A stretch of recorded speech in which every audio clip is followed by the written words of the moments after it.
আলহামদুলিল্লাহ, মাহে রমজানের 19তম দিনে আমাদের আজকের ইফতার ঢাকা নিবাসী আমার সাবেক সহকর্মী বড় ভাই খায়ের ভাই, তার বড় বোন আমেরিকান প্রবাসী কোহিনুর বেগম শ্যামলীর সৌজন্যে সম্পন্ন।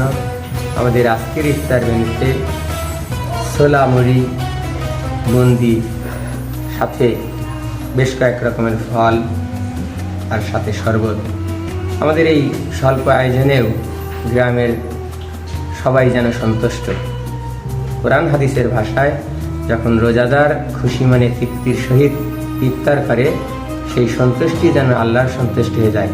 আল্লাহ পাক ইফতার দাতা এবং ইফতারকারী সকলকে কবুল করুক, সেই সাথে আমাদের খেদমতকেও কবুল করুক। আমিন।